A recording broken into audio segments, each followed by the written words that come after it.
के घर आपका अपमान कैसे हो सकता है? मेरे पिता हमारा अपमान करेंगे क्यों? शंकर जी ने पूरा वृतांत कह सुनाया, देवी ये जो यज्ञ हो रहा है इसका तो मूल कारण ही मैं, मुझे नीचा दिखाने के लिए यज्ञ हो रहा है। क्या मतलब महाराज, ऐसा मेरे पिता क्यों करेंगे?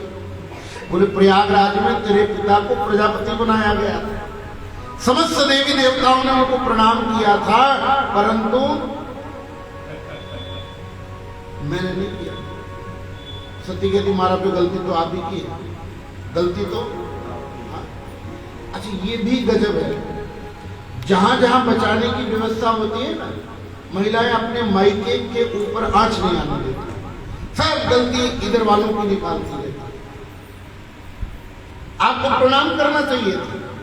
शंकर जी ने कहा, देवी मैं एक निष्ठ हूं, मैं व्यक्ति की पूजा नहीं करता, मैं ब्रह्मनिष्ठ हूं, मैं ब्रह्म की आराधना करता हूं, व्यक्तियों के सामने झुकने की मेरी परंपरा नहीं।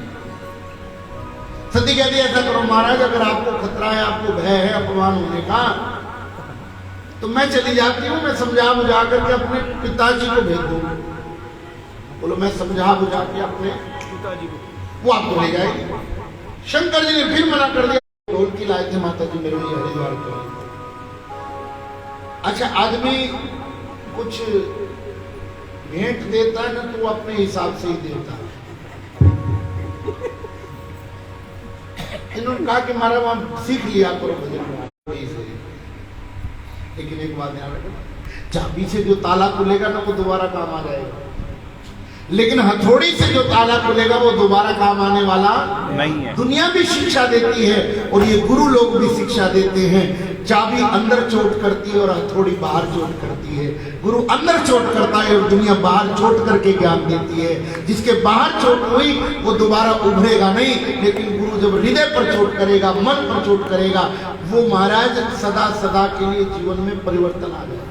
और मैं आपको निवेदन करना चाहता हूँ, गुरु की संगत में बैठ कर के विचार शुद्ध होते हैं। गुरु की संगत में बैठकर बोलो विचार। मुझे बिल्कुल सच्ची बात राजेंद्र जी याद आई मेरे जीवन की। हमने अपने पूज्य चरण गुरुदेव महाराज से पूछा, गुरुदेव ये बताओ कि मैं तो हजारों संतों को मिला, मिलते ही अखाड़े में हम रहे, हजारों संत हैं हमारे। मैंने उनको पूछा, गुरु जी ये बताओ कि संत असली है कि नकली है, ये कैसे पता लगे? असली है कि नकली है? कपड़े से माला से तो नकली और ज्यादा बढ़िया बन जाते हैं, कैसे पता लगे? उन्होंने जो बात कही ना वो आज तक मेरे दिल पर अंकित है। उन्होंने कहा बेटा असली संत की पहचान ये है कि वो बच्चों जैसा होता है, निर्मल बुद्धि का। असली संत की पहचान ये है कि वो निर्मल बुद्धि का होता है, बच्चों के जैसा होता है, बिल्कुल सरल होता है। वो जब तुम्हारे घर आएगा ना, तुमको लगेगा ही नहीं कि कोई संत आया है, तुमको लगेगा कि कोई पड़ोसी का बच्चा घर में खेलने के लिए आया है। इतनी सरलता होनी चाहिए संत। और आज के दिन संतों में सरलता समाप्त हो गई। अपने आडंबर के चक्कर में संत ऐसे बन करके बैठ गए हैं कि उनसे मिलने में भी डर लगता है। साधु सहज होना चाहिए। साधु के औरा मंडल में, साधु की प्रेजेंस में, साधु के औरा मंडल में, साधु की प्रेजेंस में, साधु की उपस्थिति में, चाहे वो आपको कुछ भी ना दे, चाहे कुछ भी ना बोले, पर मैं जिम्मेवारी से कहता हूं जो असली साधु होगा ना, उसके सामने बैठ करके तुम्हारे विचार पवित्र होने लग जाएंगे, तुम्हारी मन की भावना पवित्र होने लग जाएगी। और मैं जवाबदारी से कहता हूं जैसा तुम्हारा विचार होगा वैसा तुम्हारा संसार बन जाएगा। जैसा विचार होगा वैसा तुम्हारा संसार तुम्हारे विचारों से बनता है। ये जो संसार है ना, ये तुम्हारे विचारों का लेखा जोखा है और कुछ भी नहीं। एक कुम्हार था, माता जी कुम्हार समझते हैं, वो जो मिट्टी के बर्तन बनाते, गर्मी के दिन थे, सुनने जैसी बात है। कुम्हार था, कोई मिट्टी के बर्तन बनाता था, गर्मी के दिन बड़ी तेज गर्मी पड़ रही थी। उसने मिट्टी गूंदी और चाक पर चढ़ा दिया, चाक घुमा दिया और मन में आया कि चिलम बनाऊंगा। चिलम क्या बनाऊंगा? चिलम समझते हो ना? वाले। तो आप तो समझते ही होंगे, आप नहीं समझोगे तो कौन समझेगा? उड़ता पंजाब, सबसे ज्यादा नशा आज के दिन भारत में पंजाब में ही है। उसके मन में आया कि चिलम बना दिया, चाक घुमा दिया, मिट्टी चढ़ा दी। लेकिन चिलम बनाते बनाते माता जी ने उसने उसी मिट्टी से ना चिलम नहीं बनाई, एक सुराही बना दी। सुराही समझते जिसमें पानी रहते, सुराही बना करके नीचे उतार। अब सुराही में से आवाज आई, कुमार से पूछती है सुराही। सुराही कहती है, अरे कुमार, तू तो चिलम बनाने लगा था, तूने सुराही कैसे बना दी? कुमार कहता, अरे मिट्टी, मेरा ना विचार बदल गया। क्या कहता? मिट्टी, मेरा विचार बदल गया।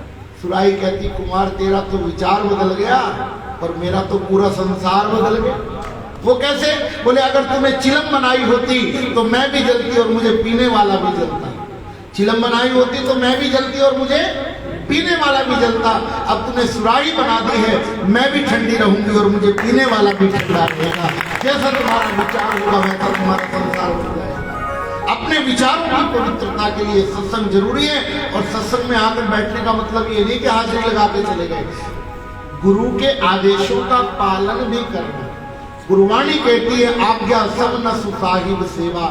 जिसको गुरु मानो, जिसको संत मानो, उसकी आज्ञा का अनुसरण भी करो। शंकर जी ने बहुत समझाया सती को कि वहां जाने में हित नहीं, लेकिन सती शंकर जी की बात मानने को तैयार। जिस जीव का पतन होने वाला हो उसको अपने से श्रेष्ठ की बात अच्छी नहीं लगती। बार बार सती ने जिद की कि महाराज मुझे जाना है। शंकर जी समझ गए कि अब ये मन से तो जा ही चुकी है। क्या समझ गए? मन से तो शरीर को रखने का भी क्या लाभ, शरीर को रखने का भी ये सूत्र समझ ले। हमारे तुम्हारे सबके साथ यही होता है। हम मन से कहीं और होते हैं और तन से कहीं और होते हैं, उसका कोई लाभ नहीं। तन और मन ये दोनों संधि में होने चाहिए। जहां शरीर हो वहां मन भी हो। जहां शरीर हो, केवल शरीर के झुकाने से परमात्मा नहीं मिलता। बोलो, केवल शरीर के झुकाने से परमात्मा। मजे की बात तो तब है कि शरीर के साथ तुम्हारा मन भी झुक जाए। मन झुकता नहीं, शरीर झुकाते रहते। एक मेरे को याद आई बात, अपने मंदिर की बात है, पुरानी। पेवा के पास, पेवा कभी नाम सुना है? कुरुक्षेत्र के पास में एक माता जी, छोटा शहर है पेवा, हमारा गुरु स्थान वही है। वहाँ शंकर जी का मंदिर है, बड़ा विशाल है। महीने में एक बार वहाँ मेला लगता है त्रयोदशी को, कई लाख लोग आते हैं दर्शन करने। शाम को भगवान शंकर का श्रृंगार करने की ड्यूटी मेरी रहती थी। 4:30 बजे मैं मंदिर जाके श्रृंगार करता था, फिर आरती करता। जब मैं आरती के लिए फूल वगैरह लेके गया ना, माता जी घटित घटना बता रहा श्रृंगार के लिए, तो एक पेवा के बड़े अच्छे कोई साहूकार फैमिली के हैं, वो मंदिर के गेट में खड़े थे। गेट मंदिर का थोड़ा छोटा है, 2-2.5 फीट का, बड़ा नहीं। अभी तो वहाँ कंस्ट्रक्शन चल रहा, बड़ा बना रहे हैं। पर वो उस समय जब मैं रहता था, उस समय वो गेट बहुत छोटा था। तो गेट में खड़े होकर आरती कर रहे थे, तो मैं बाहर खड़ा हो गया कोने में कि जब ये हटेंगे तो मैं अंदर जाके श्रृंगार करके भगवान का आरती कर दूंगा। वो बंदा मेरे को देख के गेट में ही खड़ा रहा। 5 मिनट हो गए, 10 मिनट हो गए, 20 मिनट हो गए, हटने कोई तैयार नहीं। मंत्र सारे पढ़ दिए। मैंने उसको 2-3 बार प्रार्थना किया कि थोड़ा मेरे को अंदर जाने दीजिए, आप साइड हो जाइए। वो बंदा हटने को तैयार नहीं। अब हम भी अखाड़े के साथ हुए, फिर हमारा भी पारा हाई होने में देर लगती नहीं। मैंने पकड़ी उसकी हाथ और फालतू 1 घंटे तेरे को कह रहा, समझ नहीं आता, डांट दिया मैंने। जब डांट के उसको एक तरफ किया तो उसको गुस्सा चढ़ गया। वो कहता, महाराज तुम मेरे को जानते नहीं हो, मैं कौन हूँ? मेरे को कहता बंदा, क्या बोला? कहता, महाराज तुम मेरे को जानते नहीं कि मैं कौन हूं? मैंने कहा, मैं तेरे को अच्छी तरह जानता हूं, तू कौन है? कहता, कौन हूं? मैं कहा, तुम मूर्ख है। मैंने कहा, तू खल है, पापी है, दुष्ट है। तो हाँ महाराज, मेरे को मूर्ख क्यों कहते हो? मैं कहा, मैं तेरे को मूर्ख नहीं कह रहा, तू खुद ही कह रहा था अभी, मैं मूर्ख खल कामी। तू ही बोल रहा था आरती करते हुए। क्या बोल रहा था? मैं मूर्ख खल कामी, कृपा करो भरता। मैंने कहा मूर्ख का, तो अपने आप को कह रहा, ना महाराज मैं मूर्ख नहीं हूं, वो तो आरती में लिखा है इसलिए बोल दिया मैंने। इसका मतलब दोहरी जिंदगी हो गई ना। बोल कुछ रहे हो और अंदर कुछ और चल रहा है। ऐसी भक्ति से कहां परमात्मा तुमको मिल जाएगा? मन तन दोनों एक स्थान पर होना चाहिए, तब परमात्मा प्रागट्य होता है। शंकर जी समझ गए कि मन से तो ये जा ही चुकी है और परमात्मा की प्राप्ति तन का विषय है भी नहीं। क्या कहा मैंने आपको? परमात्मा की प्राप्ति शरीर का विषय है भी नहीं। महाराज ये तो शुद्ध चेतना का, ये मन का विषय। शरीर से परमात्मा मिलेगा ऐसा हो ही सकता नहीं। शरीर की गति शरीर तक होती है। शंकर जी ने नंदी जी को कहा, नंदी देवी सती को ले जाओ राजा दक्ष के यहाँ, अपने 20,000 गण भी साथ ले जाना, और जाते जाते सती का सारा सामान भी साथ ले जाना। क्यों? सती ने कहा, सामान क्या करूंगी, मैं तो शाम को आ जाऊंगी वापस। शंकर जी मन ही मन मुस्कुराए, बोले, देवी मैं विश्वास हूं, मुझसे जो एक बार चला जाता है फिर वो लौट करके नहीं आता है। शंकर जी विश्वास है। बाकी संसार की सभी चीजें टूट कर जुड़ जाती हैं, लेकिन विश्वास ऐसा है जो एक बार टूट गया फिर जुड़ने वाला नहीं है। विश्वास परिपक्व होना चाहिए। सती को लेकर के नंदी जी चले, 20,000 गणों को साथ ले गए। लेकिन राजा दक्ष ने अपने पूरे परिवार में घोषणा कर रखी थी, राजा महाराजाओं को, देवताओं को घोषणा कर रखी थी कि अगर सती या शंकर में से कोई आए तो उसके साथ कोई सीधे मुंह बात। पहुंच गई सती, किसी ने सती से सीधे मुंह बात ही नहीं की। बहनें कहने लगी, आ गई भूतनाथ की पत्नी, आ गई अघोरी की पत्नी, आ गई नंग धड़ंग मलंग की पत्नी। सती को लगा कि अपने जीजा का मजाक करती हैं, करने दो, कुछ नहीं बोलेगी। सागर भले मिली एक माता, ये चुपाई याद करो जरा, बोलो सर। सागर भले मिली एक माता, सागर भले मिली एक माता, दक्ष न पूछी कछु कशुलाता, दक्ष न पूछी कछु कशुलाता। राजा दक्ष ने कुशलता भी नहीं पूछी, माँ तो प्रेम से मिली, माँ केवल, बाकी सब प्रेम से नहीं मिले, माँ मिली। क्यों? कुपुत्रो जायेत क्वचिदपि कुमाता न भवति, माँ तो माँ ही रहती है। माँ जैसा व्यक्तित्व इस ब्रह्मांड में दूसरा परमात्मा ने बनाया ही नहीं। और मैं तो यहाँ तक कहना चाहता हूँ कि परमात्मा सबके लिए सुलभ नहीं था, परमात्मा सबके लिए सुलभ नहीं था, इसलिए वो परमात्मा स्वयं माँ के रूप में अवतरित हो गया है। माँ के रूप में वो परमात्मा ही है। माँ के रूप में वो, माँ क्या करती है, जरा गौर से समझना बात को। क्या करती है? बच्चा गंदा हो, बहुत गंदगी लगी हो बच्चे पर, क्या करती है माँ? नहला धुलाएगी, बढ़िया कपड़े पहनाएगी, साफ सुंदर बना करके पिता की गोदी में बिठा देगी। माँ क्या करती है? नहला धुलाकर बच्चे को पिता की गोदी में। इसलिए हमने भक्ति को माँ की संज्ञा दिया, इसलिए हमने भक्ति को किसकी संज्ञा दिया है? माँ। गुरु को माँ की संज्ञा दिया है। जो काम माँ करती है वही काम भक्ति और गुरु भी करता है। तुम्हारे जन्म जन्मांतर की मैल को धो करके गुरु तुमको परमात्मा की गोदी में बिठा देता है, भक्ति तुमको परमात्मा की गोदी में बिठा देती है। माँ के प्रेम से मिले। उसी यज्ञ में एक ऋषि आए, उन ऋषि का नाम था महर्षि दधीची। क्या नाम था बोलो? महर्षि दधीची। ये वही ऋषि हैं जिन्होंने देवताओं के मांगने पर अपनी हड्डियां भी देवताओं को दान कर दी थी। ऐसे महात्मा है ये, शंकर जी के परम भक्त हैं। दधीची ऋषि शिव भक्त है बहुत बड़े। जब ये यज्ञ मंडप में पधारे, चारों ओर परिभ्रमण किया, क्या देखा? सब देवताओं की वेदियां बनी हैं, परंतु शंकर जी का कोई स्थान, कोई वेदी बनी नहीं। यज्ञ के आचार्य को बुलाए। यज्ञ के आचार्य थे महर्षि भृगु, ज्योतिष के प्रकांड विद्वान।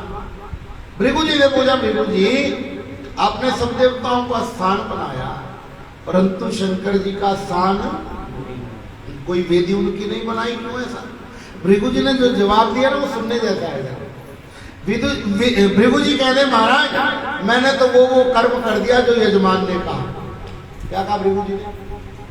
जैसे जैसे यजमान ने कहा मैंने वैसे वैसे। तो दधीची बोले, महाराज भृगु जी फिर तुम्हारा नाश पक्का है। दधीची ऋषि क्या बोले? तुम्हारा विनाश और तुम्हारे यजमान का विनाश, दोनों का विनाश पक्का है। क्यों? अब वो समझ गए। होना तो ये चाहिए कि यजमान आचार्य की बात माने। होना क्या चाहिए बोलो? कि यजमान। और आजकल क्या होता है? आजकल ब्राह्मण यजमान के हिसाब से चलते हैं। आजकल ब्राह्मण किसके हिसाब से चलते हैं? हाँ, यही समस्या।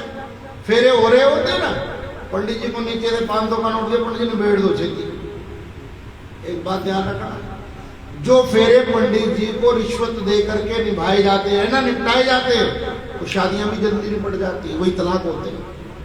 सारे काम में समय लगाएंगे, पंडित जी के वक्त पता नहीं क्या हो जाए। क्या विचार है? वैश्याएं आती है ना नाचने वाली, यूं नोट लुटाएंगे, और पंडित जी कहेंगे रखो 5100 रुपए, तो पंडित जी लालची दिखते हैं। पंडित अपनी लक्षणा मांगेगा, जिसने सारे तुम्हारे जीवन के लिए आशीर्वाद देना है, मंगलाचरण पढ़ना है, उसको 500 रुपए देने में तकलीफ होती है, और वैश्याओं पे लाखों रुपए लुटा देते हैं। शराब के बड़े बड़े स्टॉल लगाओगे, 50-50 खाने पीने के स्टॉल लगाओगे, समझ लेना एक स्टॉल ज्यादा लगाया हो क्या? नहीं आई बात समझ? इस सूत्र समझना। आज तुम्हारे पंजाब में कोई भी ब्राह्मण कर्म कांड सीखने को तैयार नहीं है। माता जी पधारी है हमारे आश्रम में ऋषिकेश, 640 ब्राह्मण पढ़ते हैं। कितने? जोर से बोलो।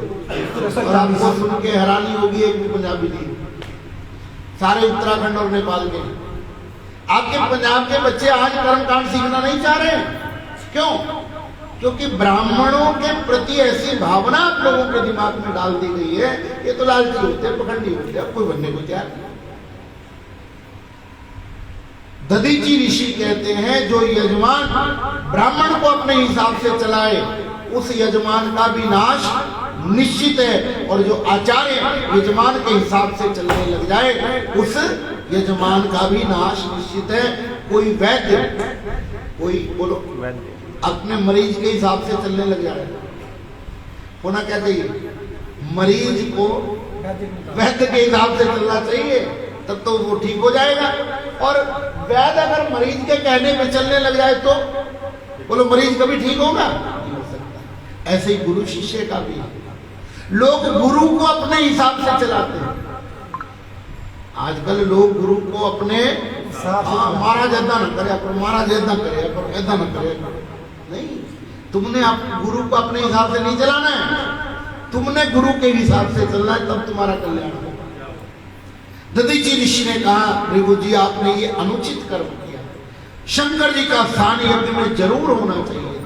राजा दक्ष ने जब सुना दधीची ऋषि ने शिव जी का स्थान रखने को कहा, राजा दक्ष ने दधीची ऋषि को बहुत प्रताड़ित कर दिया, बहुत बुरा भला कहना। कहा कि आप भी अगर शंकर के हिमायती हो तो मेरे घर को छोड़ करके, यज्ञ मंडप को छोड़ करके जल्दी चले जाइए, आप भी यहाँ पर रहने योग्य नहीं। जब दधीची ऋषि का अपमान कर दिया, दधीची ऋषि ने कहा, राजा दक्ष अभिमान में भर करके लिए तू जो यज्ञ कर रहा है, जा, मैं श्राप देता हूँ, तेरा ये यज्ञ अति शीघ्र विध्वंस हो जाएगा, तेरा ये यज्ञ अति शीघ्र विध्वंस हो जाएगा, खत्म हो जाएगा। दधीची ऋषि चले गए। अब आ गए यज्ञ मंडप में देवी सती।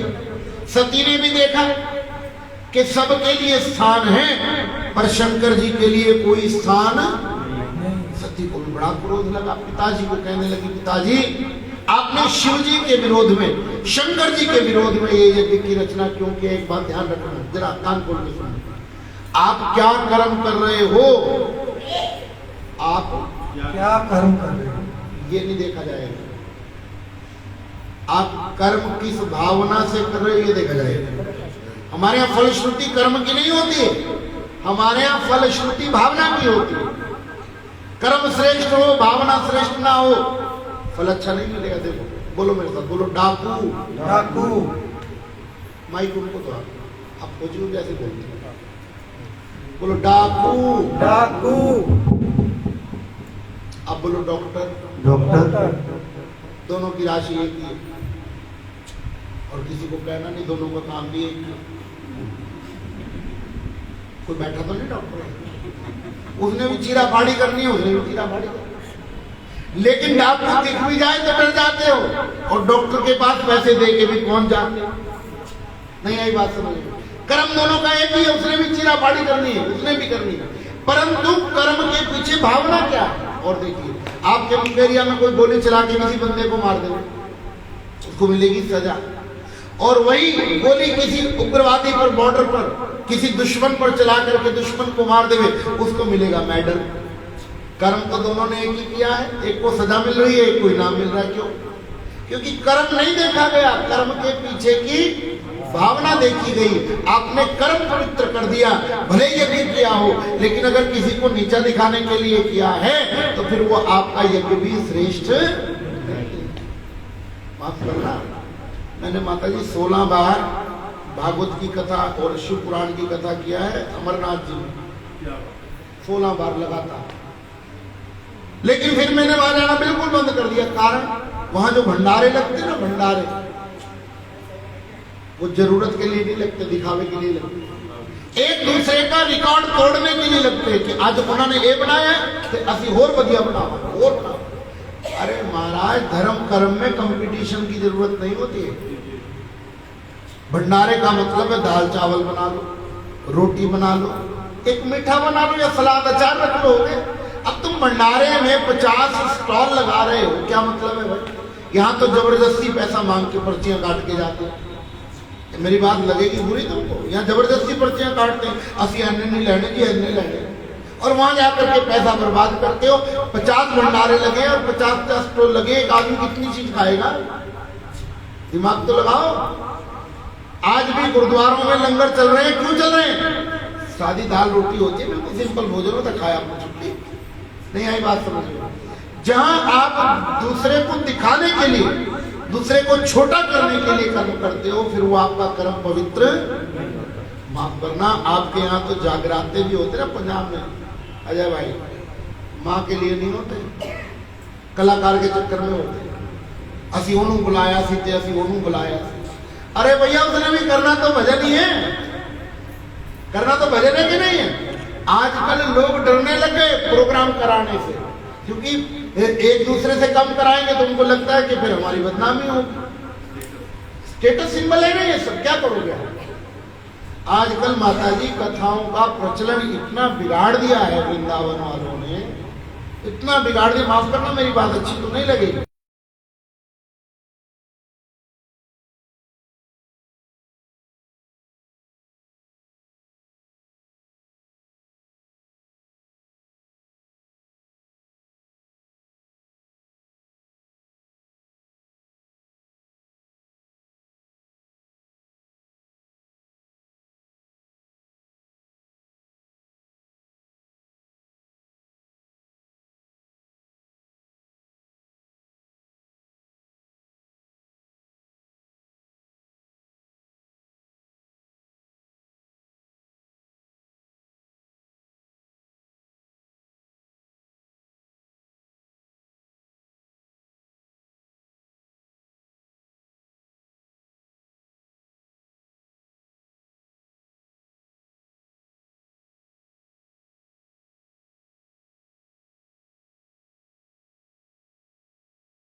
ये बात आपके लिए है, उनको कह देना जिन्होंने आपके पास फोन किया था कि साधु को कभी मत पूछो कि क्या लोगे। बोलो, साधु को कभी मत पूछो कि, ध्यान रखना, साधु को कभी मत पूछो कि क्या लोगे। अगर साधु कुछ मांग बैठा तो फिर तुम क्या दोगे? तुम्हारे पास है क्या देने की? तो तुम देने की बात करते हो तो साधु पीछे छोड़ के आया। जो तुम दे, सांप जब अपनी केंचुली उतार देता ना, केंचुली, तो अपनी केंचुली के तरफ सांप दोबारा देखता भी नहीं है। असली साधु भी वही है जिसको छोड़ करके आ गया, फिर उसके ऊपर ही अगर उसकी दृष्टि है तो फिर साधु बनने की जरूरत क्या? कोई दुकानदारी खोल के बैठ जाते। समझना, परमात्मा के नाम को बेचने की जरूरत नहीं है। ये तो भाव का मोल है हमारा, भाव के मोल के अतिरिक्त मिलना ही नहीं। इसलिए मैं आप लोगों को प्रार्थना करूं, कीर्तन को कीर्तन रहने दो, जागरण को जागरण रहने दो, कथा को कथा रहने दो। इनको दिखावे का केंद्र नहीं बनाओ। अगर आपने दिखावा करना ही है तो अपने बच्चों की शादी करोगे, कितने मर्जी दिखावे कर ले, क्या है? अब 10-10 लाख रुपए के टेंट लगते हैं, 10-10 लाख रुपए के होर्डिंग लगते हैं, क्या करोगे? कोई किसी गरीब को दो, जरा ज्यादा बढ़िया काम आएगा। नहीं आई बात समझ? अब तो धारा 370 हट गई अजय भाई, हट गई ना। तो ये लंगर कमेटी वालों को कहना, अब इस बार अगर कोई पर्ची काटने आए अमरनाथ से उनको कहना कि लंगर छोटा लगा लो, थोड़ा सा प्लाट लेके 4 कमरे की जगह बना लो, कम से कम थोड़ा सा तो अधिकार हो हमारा। हम हिंदू बिल्कुल टूटते चले जा रहे हैं, कैसे चलेगी बात? आगे आगे लोग मजाक उड़ाया करेंगे आपकी कथाओं का। आगे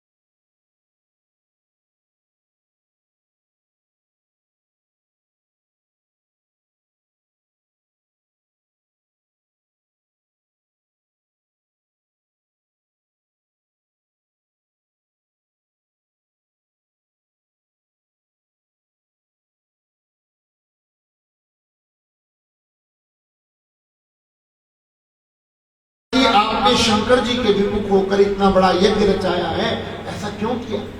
राजा दक्ष ने सती को बहुत प्रताड़ित कर दिया।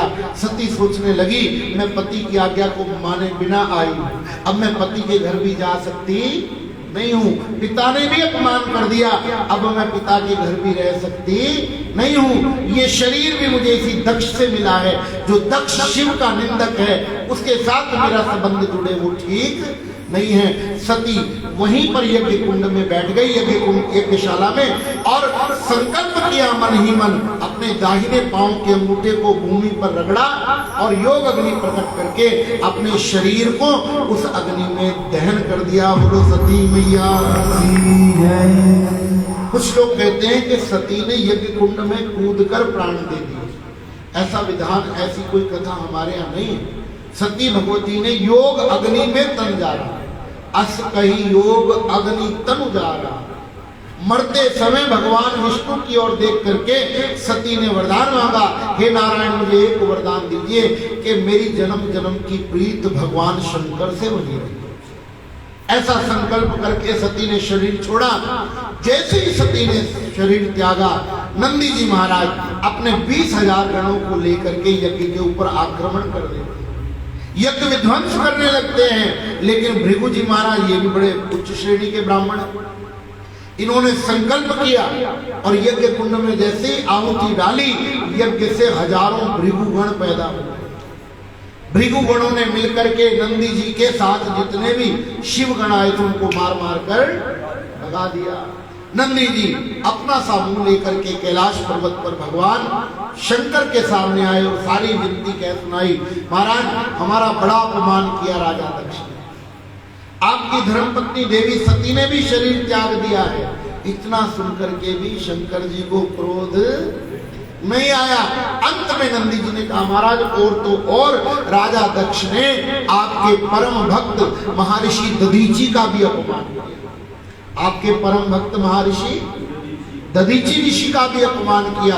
जैसे ही शंकर जी के कान में बात आई कि महर्षि दधीची का भी अपमान हुआ है, शंकर जी को क्रोध आ गया। इसका मतलब समझिए, शंकर जी अपने अपराध पर किसी को क्रोध करते, लेकिन शंकर जी का नियम है, इनके भक्त का अगर कोई अपराध कर देवे तो फिर उसको छोड़ते। क्या कहा?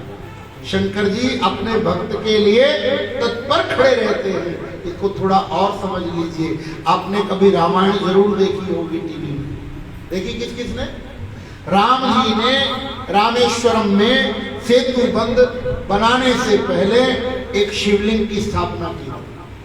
क्या है उस शिवलिंग का नाम? बोलो, बोले रामेश्वर भगवान की जय। थोड़ा सा समझ लीजिए, यहाँ पर भगवान श्री राम ने राजनीति चली। थोड़ा जोर से बोलिए, राम जी ने वो कैसे? राम जी को पता था कि शंकर जी का परम भक्त है रावण। शंकर जी का परम भक्त कौन है? जोर से बोलो, रावण। और मैं रावण से युद्ध करने जा रहा हूं, और शंकर जी का नियम है अपने भक्त पर कष्ट आ जाए, आपत्ति आ जाए तो तत्काल अपने भक्त की रक्षा में आकर खड़े हो जाते। राम जी ने सोचा मैं जा रहा हूं रावण से युद्ध करने, और रावण को हारते देख अगर शंकर जी सहायता करने आ गए तो फिर मैं शंकर जी से युद्ध। तो राम जी ने राजनीति चली। क्या राजनीति चली? शिवलिंग स्थापित करके शंकर जी की पूजा करनी शुरू कर दी। शंकर जी बोले बोलो राम जी वरदान मांगो, क्या चाहते हो? राम जी बोले मारा वरदान तो कुछ नहीं चाहिए। फिर पूजा क्यों कर रहे हो? बोले मैं तो आपको ये बताने के लिए पूजा कर रहा हूं कि रावण भी आपका चेला और मैं भी आपका चेला। क्या बोले? रावण भी आपका चेला और मैं भी।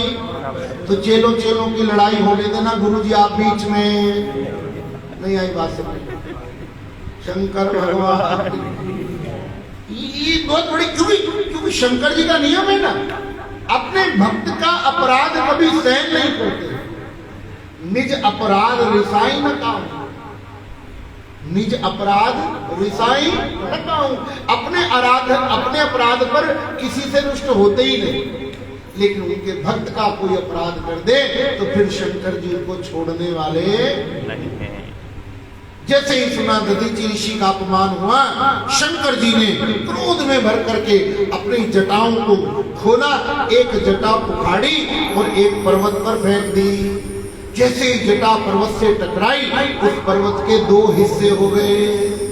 एक हिस्से से बने भगवान श्री वीरभद्र, बोलो वीरभद्र भगवान की जय। और दूसरे हिस्से से बनी भद्रकाली।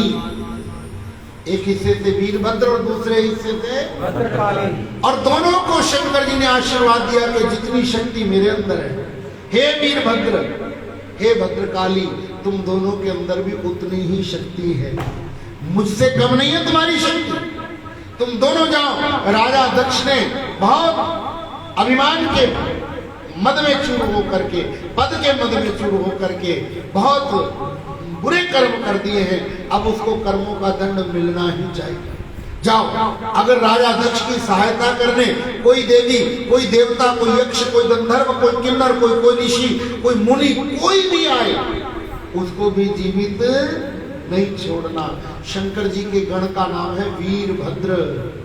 जोर से बोलो वीरभद्र। फिर से बोलो वीरभद्र। वीरभद्र क्या मतलब होता है? वीरभद्र बलशाली। बड़े अच्छे हुआ। फिर बोलो वीरभद्र। वीरभद्र। वीर का मतलब होता है बहादुर। वीर का मतलब होता है बहादुर, और भद्र का मतलब होता है कल्याणकारी। शंकर जी कहते हैं कि तुम्हारे अंदर बहादुरी तो होनी चाहिए, पर कल्याण करने वाली बहादुरी होनी चाहिए। किसी का दमन करने वाली नहीं कि आज वहां बम फोड़ दिया, आज वहां बम फोड़ दिया। ताकत होना कोई बड़ी बात थोड़ी है। ताकत का प्रयोग करना आना चाहिए, ये बड़ी बात है। दोनों को भगवान ने आज्ञा दी, चल पड़े, और हजारों लाखों गणों को भद्रकाली जी ने अपने शरीर से उत्पन्न किया और जाकर के कनखल नाम के नगर में यज्ञ विध्वंस करना शुरू कर दिया। जो जो देवता यज्ञ की रक्षा करने आया, वीरभद्र जी ने उन देवताओं को भी मृत्यु गति दे दी। शिव पुराण में तो ऐसा भी लिखा है कि विष्णु जी भी जब यज्ञ की रक्षा में आए ना आगे, तो वीरभद्र के साथ विष्णु जी का भी युद्ध हुआ, और उस युद्ध में विष्णु जी भी परास्त होकर मूर्छित हो गए। ऐसा भी लिखा। शंकर जी के आगे किसकी चले? सब देवी देवता मारे गए, केवल सप्तऋषि और ब्रह्मा जी बचे। राजा दक्ष को देखा, वीरभद्र ने अपना त्रिशूल उठा करके राजा दक्ष का मस्तक भी काट डाला। जैसे ही मस्तक भूमि पर गिरा, गिर कर गए, भस्म हो गए। हाहाकार मच गया, पूरा यज्ञ विध्वंस को प्राप्त हो गया, सारे देवता मारे गए।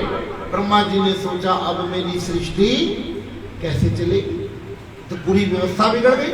भगवान शंकर के समक्ष ब्रह्मा जी सप्त ऋषियों को लेकर के गए और चरणों में पड़ करके माफी मांगी, क्षमा मांगी। महादेव, बहुत बड़ा अपराध मेरे पुत्र ने कर दिया। आपकी निंदा, आपकी अवहेलना, आपके भक्तों का अपमान करके मैं उसका पिता हूँ, उस पुत्र की ओर से मैं आपसे क्षमा मांगता। ब्रह्मा जी ने चरणों में गिर करके भगवान शंकर से क्षमा मांगी और सप्त ऋषियों ने भी भगवान शंकर को कहा, महाराज आपके समान कोई करुणा का अवतार इस सृष्टि में नहीं है, आप तो क्षमा की मूर्ति हैं, आप कृपा करके इस यज्ञ को परिपूर्ण करें और जितने देवता मृत्यु गति को प्राप्त हुए हैं उनको जाकर के पुनर्जीवित करें। शंकर जी के चरणों में प्रार्थना करने लगे। शांतम पद्मासनस्थम शशिधरम मुक्तम पंचवक्त्रम त्रिनेत्रम शूलम वज्रम च खड्गम दक्षिणांगे वहंतम नागम पाशम च घंटाम डमरुक सहितम सांकुशम माम भागे नाना अलंकार। आप पूज्य चरण स्वामी विवेकपुरी जी महाराज गुजरात से हमारे बीच में पधारे हैं, एक बार जोरदार ताड़ी बजाकर।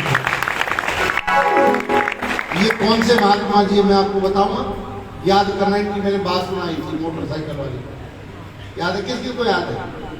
वही है जी।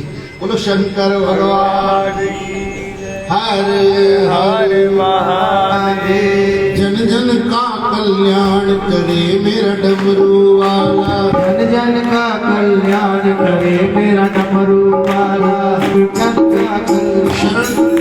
एक टाइम में एक काम करो, माइक तुम्हें बना लो,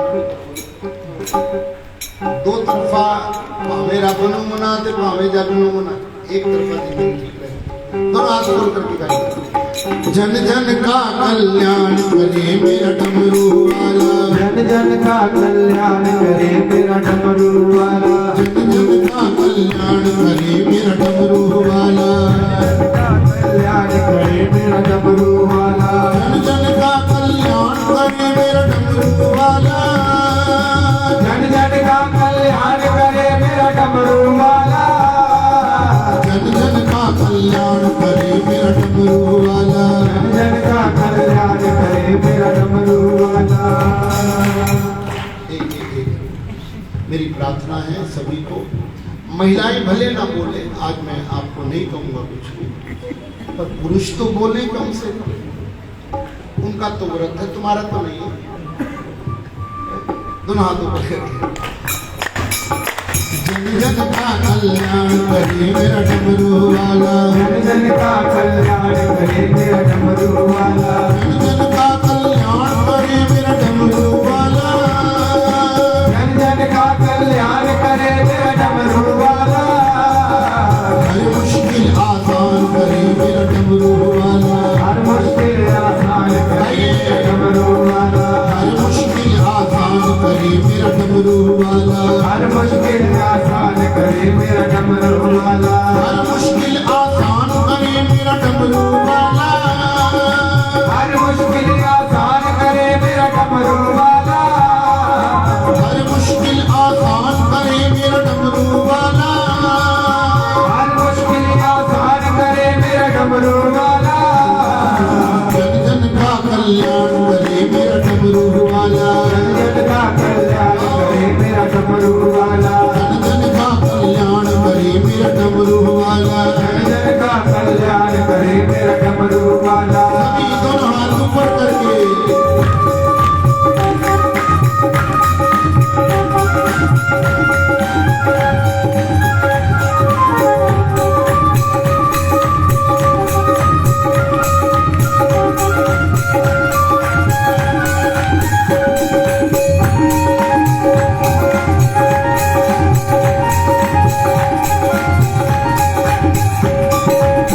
देगा जो एक इशारा, कर देगा जो एक इशारा, बदल के रख दे समय की धारा, बदल के रख दे समय की धारा, कर देगा जो एक इशारा, कर देगा जो एक इशारा, बदल के रख दे समय की धारा, बदल के रख दे समय की धारा, बदल के रख दे समय की धारा, बदल के रख दे समय की धारा, हर मुश्किल आसान करे मेरा डमरू वाला, हर मुश्किल आसान करे मेरा डमरू वाला, जन जन का कल्याण करे मेरा डमरू वाला, जन का कल्याण करे मेरा डमरू वाला, जन जन का कल्याण करे मेरा डमरू वाला।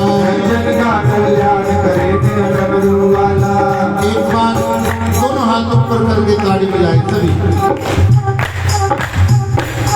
दयावान दया कीजिए, दयालु दया कीजिए, दयालु दया कीजिए, दयालु दया कीजिए, दयालु दया कीजिए, दयालु दया कीजिए, दयालु दया कीजिए, कृपालु कृपा कीजिए, कृपालु कृपा कीजिए, दयालु दया कीजिए, दयालु दया कीजिए, दयालु दया कीजिए, कृपालु दया कीजिए।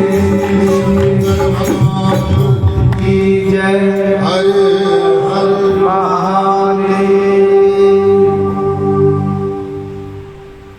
वीरभद्र और भद्रकाली ने जाकर के पूरे यज्ञ को विध्वंस कर दिया। ब्रह्मा जी सप्तऋषियों को लेकर के शंकर भगवान की शरण में गए। महादेव आप क्षमा की मूर्ति हैं, आपके समान दयालु, आपके समान कृपालु ऑर्डर दानी इस पूरे विश्व में कोई और है ही नहीं। वेद का एक मंत्र आता है, नमः शंभवाय च मयो भवाय च, नमः शंकराय च मयस्कराय च, नमः शिवाय च शिव तराय च। शिव तो आप हैं ही, कल्याण करने वाले तो आप हैं ही। शिव तराय च, शिव से बड़ा भी अगर कोई है तो वो भी आप नहीं। आपके समान कोई और इस विश्व में है ही नहीं। आप कृपालु हैं, आप कृपा कीजिए। भगवान शंकर की जब स्तुति की, शंकर जी ने ब्रह्मा और सप्तऋषियों की बात को माना। स्वयं कैलाश पर्वत से उठ करके कनखल नाम के क्षेत्र में पधारे और पूरे यज्ञ को विध्वंस देख करके विहल हुए। अमृत संजीवनी विद्या के द्वारा जितने भी देवता, यक्ष, गंधर्व, ऋषि, मुनि मूर्छित हुए थे, मृत्यु गति को प्राप्त हुए थे, सबको दोबारा जीवित कर दिया। सब पुनर्जीवित हुए। ब्रह्मा जी ने कहा, महाराज जब सबको जीवित कर दिया है तो अब मेरे पुत्र पर भी कृपा कीजिए, राजा दक्ष को भी जीवित कीजिए। भगवान शंकर ने राजा दक्ष को जीवित करने के लिए एक अज समझते हैं, अज क्या कहते थे, बकरा समझते हैं, बकरे का मस्तक मंगाया और राजा दक्ष के नीचे वाले जो धड़ के साथ में वो जोड़ दिया। राजा दक्ष का जो मस्तक हो गया वो बकरे का हो गया। मस्तक किसका हो गया? बकरे का। आज एक बात समझ में नहीं आई कि बकरे का काहे को लगा दिया? क्योंकि बकरा अहंकार का प्रतीक है। किसका प्रतीक है? अहंकार का। बकरे ने मैं करी, अपनी जान गंवाई। बोलो, बकरे ने मैं करी, अपनी जान, और मैना ने मैं ना कही, सबके मन को भाई। मैना मैं ना कहती, सबके मन को अच्छी लगती है, और बकरा मैं करता है, किसी को अच्छा। और समझ, इंद्र का एक नाम है शतक्रतु। क्यों पंडित जी, क्या नाम है? जब पूजा से उठते हो, वेद पढ़ करके यज्ञ करके, तो क्या बोला जाता है? हस्ते जलमादाय ओम भूर्भुवस्सुः शक्राय नमः बोला जाता है ना। बोलो ओम शक्राय नमः। ये वेद का नियम है। पूजा पाठ करने के बाद जब कोई जीव उठता है तो उसको इंद्र का नाम लेके उठना होता है। किसका नाम लेके उठना होता है? क्यों? क्योंकि इंद्र का एक नाम है इंद्र चौराय नमः। अगर आपने इंद्र को स्मरण किए बिना उठ गए तो कहते कि इंद्र तुम्हारा पुण्य का हरण कर लेता है, चोरी कर लेता है। लेकिन वहां इंद्र का जो नाम लिया जाता है वो शतक्रतु नहीं है। क्या नाम लिया जाता है? शतक्रतु। वो नहीं बोलते, क्या बोलते हैं? शक्राय नमः। क्या बोलते हैं? दो चीजों का लोप हो गया है। फिर मैंने गलती कर दी, फिर यहाँ गलत चैप्टर छेड़ दिया। बोलिए, आपको समझ में आया? बोलो शतक्रतु। इसमें से दो लोप कर दो, तस्य लोपा, तस्य तो लोपा। एक ता और एक तू। शतक्रतु, एक तो ता का लोप कर दो और एक तू का कर दो, क्या बचेगा? श और क्र, शक्र। इंद्र में मैं और मेरा नहीं है, तू और तेरा है, इसलिए इतने बड़े पद पर बैठा है। जो मैं करता है, जो मैं और मेरे में जीता है, उसको भगवान मारते हैं, और जो तुम और तेरे में जीता है उसको भगवान तारते हैं। इसलिए आपके पंजाब के एक बहुत बड़े संत हो गए बाबा नानक। उनको जब सुल्तानपुर लोधी में मोदी खाने के अंदर बिठाया गया, उन्होंने तराजू में क्या तोला? 13 क्या तोला बोलो? और 13 तोल करके आज पूरे विश्व में पूजनीय है। मैं करने वाले को मारा जाएगा और तू करने वाले को तारा जाएगा। बाप विचार कर लेना, मरना है कि तरना है। भगवान शंकर ने राजा दक्ष को बकरे का मस्तक लगा दिया। अब यज्ञ भ्रमण किया, भृगु जी यज्ञ में आहुतियां देने लगे पुनर्जीवित होकर। शंकर जी ने यज्ञशाला में पड़े हुए सती के पार्थिव शरीर को देखा। जब ते जाए सती तनु त्यागा, तब ते भयउ शिव मन अति विरागा। अति वैराग्यवान हो गए सती के जले हुए शरीर को देखकर, और उस शरीर को उठाकर अपने कंधे पर रख लिया। शंकर जी ने उस शरीर को उठाकर अपने और भ्रमण करने लगे। लेकिन सूत जी कहते ऋषियों, जब शंकर जी ने सती के पार्थिव शरीर को कांधे पर उठा करके भ्रमण करना प्रारंभ किया ब्रह्मांड में, तो महाराज इस ब्रह्मांड में मृत्यु होना बंद हो गई। मृत्यु के देव भगवान है, शिव संहार के देव। वो अति विराग्यवान होकर के घूम रहे हैं। तुम पृथ्वी पर किसी की भी मृत्यु ना हो। पृथ्वी मानव के जीव जंतुओं के बोझ से दबकर रसातल को जाने लगी। जब पृथ्वी रसातल को जाने लगी, देवताओं ने जाकर के श्री हरि विष्णु को प्रार्थना किया, महाराज ये तो समय से पहले प्रलय आ जाएगा, आप कोई ऐसी व्यवस्था करें कि पृथ्वी रसातल को ना जाए। शंकर जी के कांधे पर जो सती का पार्थिव शरीर है, इसको आप अब छिन्न भिन्न करें, नहीं तो शंकर जी का वैराग्य समाप्त नहीं होगा। भगवान विष्णु ने देवताओं की प्रार्थना को श्रवण किया और अपने सुदर्शन चक्र के द्वारा सती के शरीर के 52 टुकड़े कर दिए। कितने टुकड़े कर दिए बोलो? जहां जहां पर सती के शरीर के अंग प्रत्यंग गिरे, उसी स्थान पर भगवान शंकर भी भैरव के रूप में प्रकट हो गए। बोलिए शंकर भगवान की जय। 52 शक्तिपीठ बने। बोलो कितने शक्तिपीठ बने? 52। और 52 ही भैरव बने। 52 शक्तिपीठ और 52 ही। जहां जहां सती के अंग प्रत्यंग गिरे, वहां वहां आज भी शक्तिपीठों का निर्माण है। किसका निर्माण है? इतना भगवान की करुणा कृपा देखो महाराज अजय भाई, परमेश्वर की कृपा करुणा देखो। अगर सती के शरीर के अंग प्रत्यंग देश भर में ना गिरे होते, बड़े बड़े मंदिर ना बने होते, ऐसे ऐसे एरिया में मंदिर हैं जहां कोई जाने को भी तैयार। आपका पड़ोस में पड़ता ना हिमाचल, दिमाग लगाना थोड़ा अकेले में बैठ के। हिमाचल में से सारे शक्तिपीठ निकाल दिए जाएं, सारे बड़े शिव मंदिर निकाल दिए जाएं। बोलो वहां के जितना भी टूरिज्म है उसमें कुछ बचेगा क्या? है? परमात्मा की कृपा करुणा देखिए, कहां कहां पर मंदिर बनाए, कहां कहां पर तीर्थ बनाए। अगर हमारे उत्तराखंड में से माता जी केदारनाथ, बद्रीनाथ, गंगोत्री, यमुनोत्री को निकाल दिया जाए 4 जगह, कोई यात्री वहां जाने वाला नहीं, सब खत्म हो जाएगा। भगवान ने कितनी रोजी रोटी की व्यवस्था किया, मैं तो ये सोच के हैरान रहता। बोलो सारे मिलके मेरे साथ बोलना, बोलो गरीब को रोटी मिल सके त्योहार में, गरीब को रोटी मिल सके त्योहार में, फिर बोलो गरीब को त्योहार में। इसलिए भगवान मिट्टी का खिलौना बन के बिक जाते हैं। उस माध्यम से कितना बड़ा व्यापार तंत्र चलता है, गरीबों को रोजी रोटी मिलती है। 52 शक्तिपीठ बने, 52 भैरव बने। सती के शरीर के अंग प्रत्यंग जहां जहां गिरे, वहां वहां भगवती उसी नाम से विराजमान।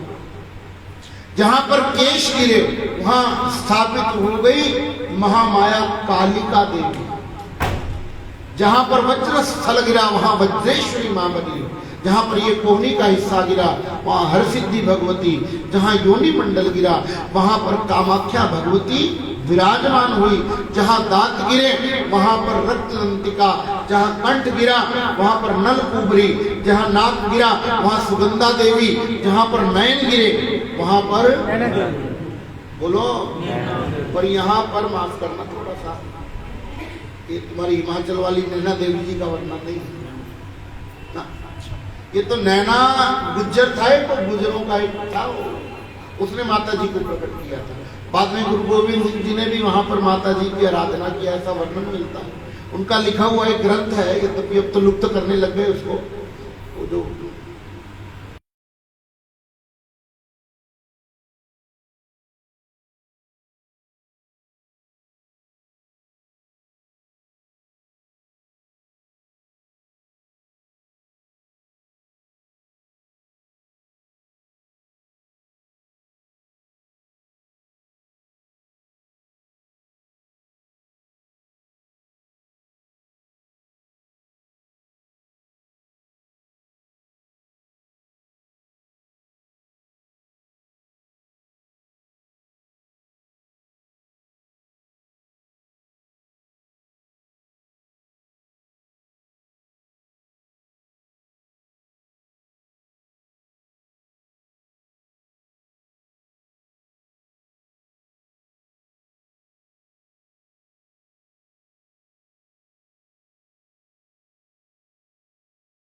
बोलो, वो जो झील है ना नैना देवी की, वो पूरे नयन के आकार की, कभी देखना आप जाकर। जहां जहां पर सती के अंग प्रत्यंग गिरते रहे वहां वहां शक्तिपीठ बना।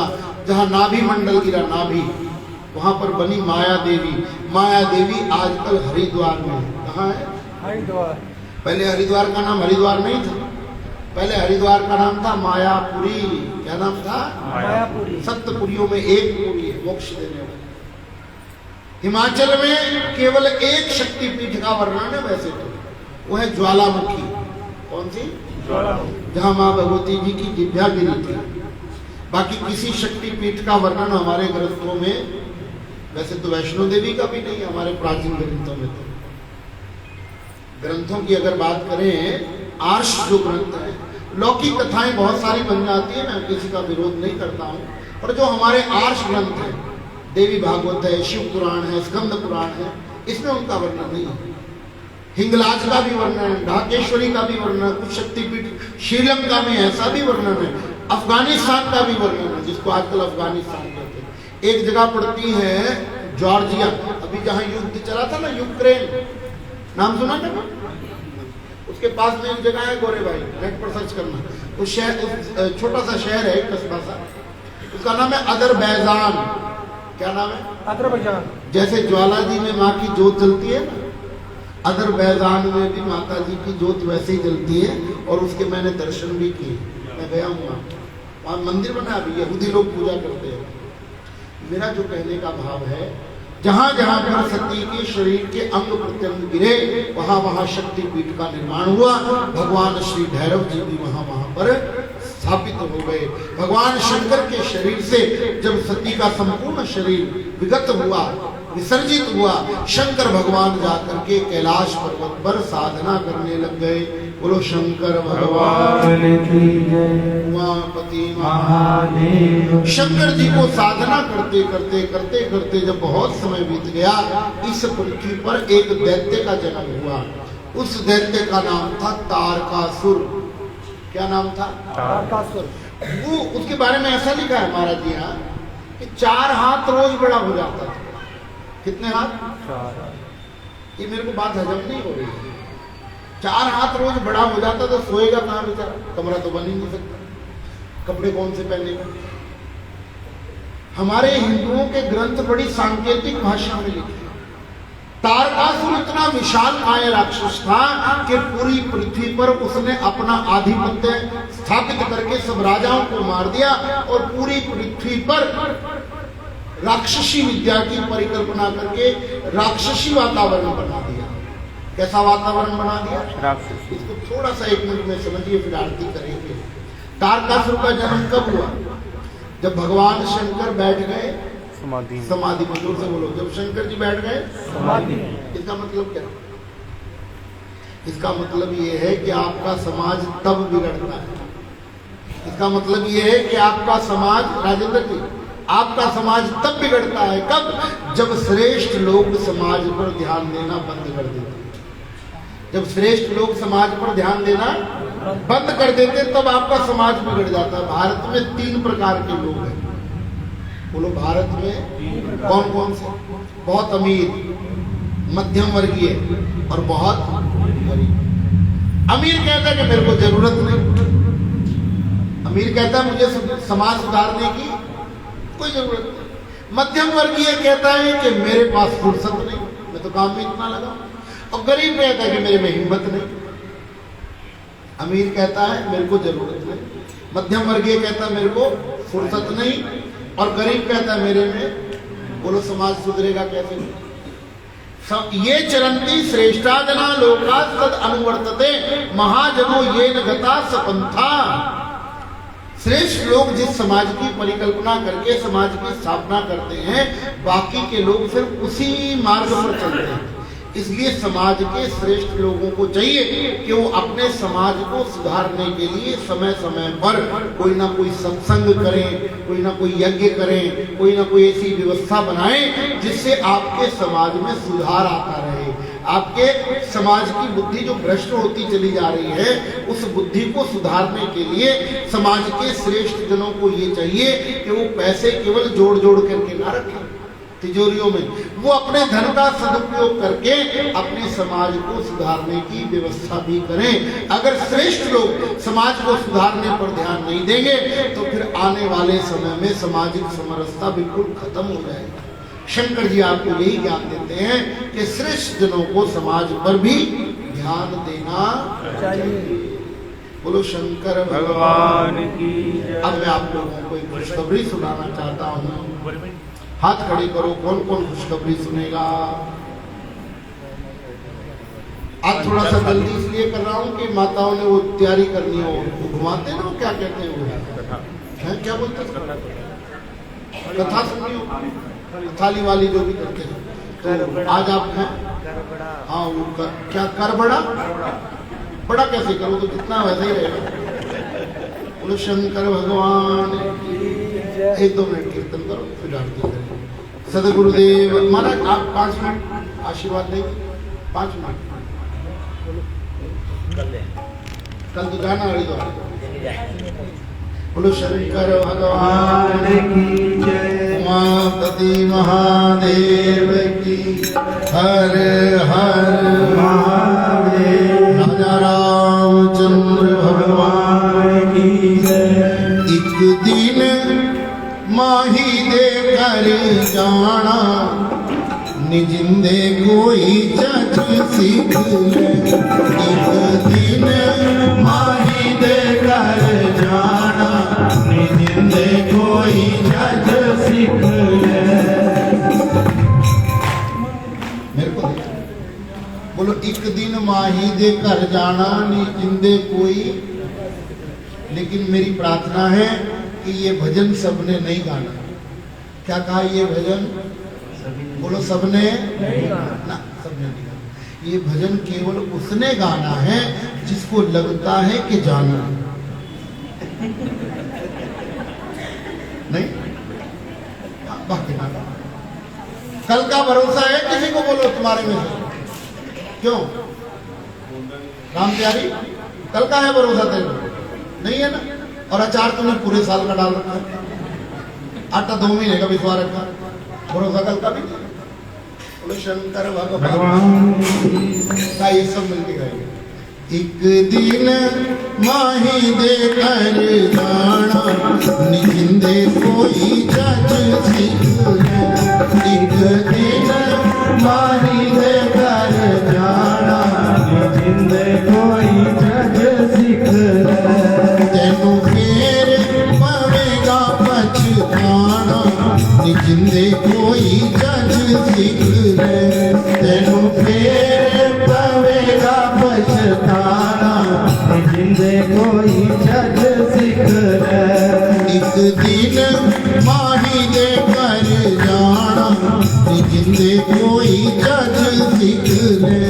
एक दिन माही दे कर जाना, जिंदे कोई जज सिख ले नी जिंदे कोई जज सिख ले नी जिंदे कोई जज सिख ले नी जिंदे कोई जज सिख ले नी जिंदे कोई जज सिख ले तेनू फेर पवेगा पछताना नी जिंदे कोई जज सिख ले तेनू फेर पवेगा पछताना नी जिंदे कोई जज सिख ले एक दिन माही दे कर जाना नी जिंदे कोई जज सिख ले एक दिन माही दे घर जाना जिंदे कोई जज सिख ले सभी दोनों हाथ ऊपर करके मिल करके गाइए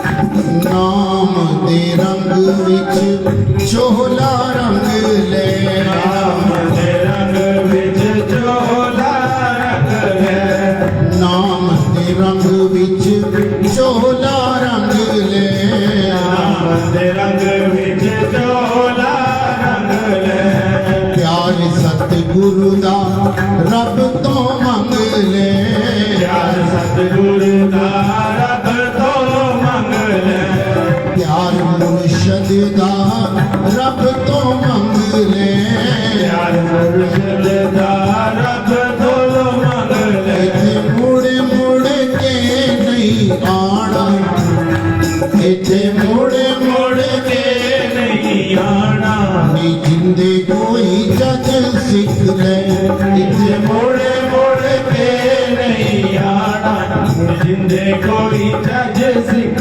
ले एक दिन माही दे कर जाना नी जिंदे कोई जज सिख ले एक दिन माई दे घर जाना जिंदे कोई जज सिख ले अब जो मैं लाइनें बोल रहा हूँ हमको थोड़ा सा ध्यान से सुने और सभी गाएं मेरे साथ इसको थोड़ी देर बंद कर दो ध्यान मेरी तरफ सावा तो महला दा कम ले साहा तो माला दा कमले सावा तो महला दा कम ले साहा तो माला दा कमले नाम सजन दा इंज हर दम ले नाम सजन दा इंज हर दम ले नाम सजन दा इंज हर दम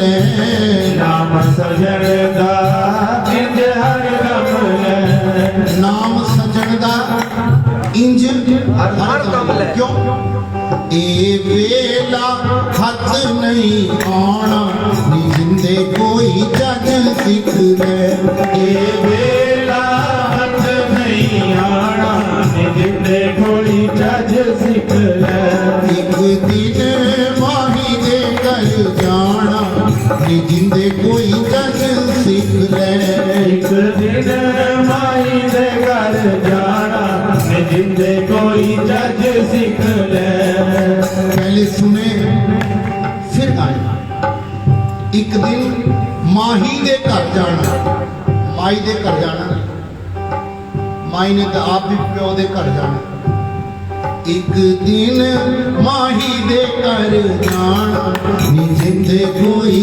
जज सिख ले एक दिन माई दे घर जाना जिंदे कोई जज सिख ले और ये दो लाइनें पूरी कथा का निचोड़ तुमको दे रहा हूं पूरी कथा का ज्ञान तुमको दे रहा हूं जरा ध्यान से सुनना संगीत हल्का रखना जरा सभी गाना मेरे साथ मिलकर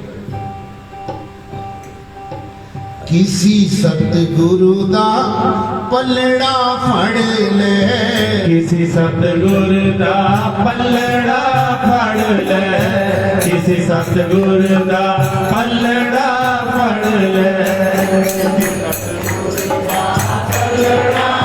सभी किसी सतगुर दा पलड़ा फड़ ले किसी सतगुरु दा पलड़ा फड़ ले किसी सतगुर दा पलड़ा फड़ ले रब नू मनाउण दा गुण कोई पढ़ ले रब नू मनाउण दा गुण कोई पढ़ ले रब नू मनाउण दा गुण कोई पढ़ ले रब नू मनाउण दा गुण कोई पढ़ ले रब नू मनाउण दा गुण कोई पढ़ ले क्यों